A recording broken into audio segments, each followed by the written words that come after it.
Yeni de haş eden dostlarımızın haşları boyunca gaytalap yerine yetirip verelim. Ovadan aydınlanıyor. İru hiç gerek var. Bilip koyşunu. Sayınlap sen kakana hormat koyşunu. Senin kimliğine baka keserler, hormatlarlar ya da ıйzat eserler. Bil kakan angrısı sene mangrıyındır. Gangırlıp bakmagın kakan tanrıyındır. Öğren sen kakana hoş söz imani. Kakasın horlanın bolmaz imanı. Erkediyenem olsun zemin asmanı. Borçlusun sen onu kulak asmanı. Yazıklımın, akmın, onun kovmusun. Atana altığı, kakan oğlusun. Kakan her sargıda kanun hükümdür.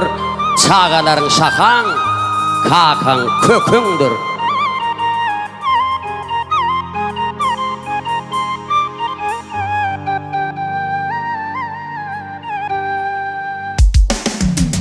İçilikte sen adına kuanım.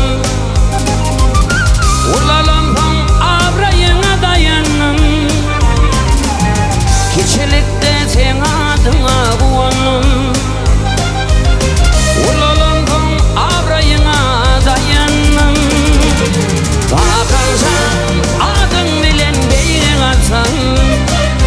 Bakansan pekliğinden nusku alsam.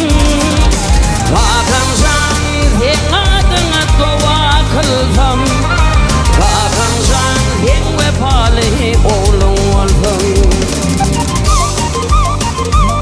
Ağlap durkam didi ağlama barkam. Zata vaat etmerin dem alıp durkam. Hatta gam çekmegin dünyada yok kam. Şeyle mehrivanlı kakam sözleri.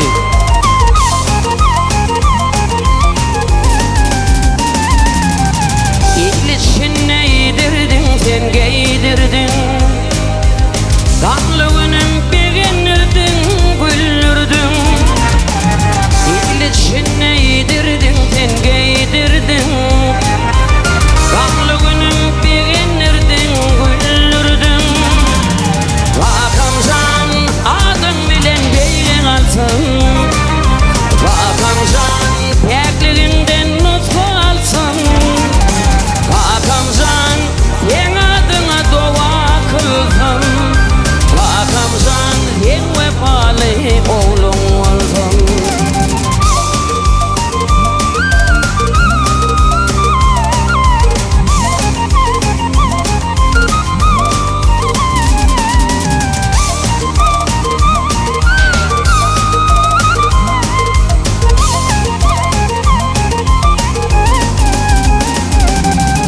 Anlardım men öptün uçandırnamı.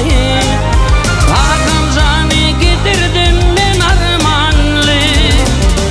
Anlardım men öptün uçandırnamı. Bakamsan getirdim men armanlı. Bakamsan adın bilen beyin alsam. Bakamsan pekliğinden nusku alsam. Bakamsan sen adına dua kılsam. Bakamsan sen vefalı oğlum olsam. Bakamsan, bakamsan, bakamsan, bakamsan sen vefalı oğlum olsam. Bakamsan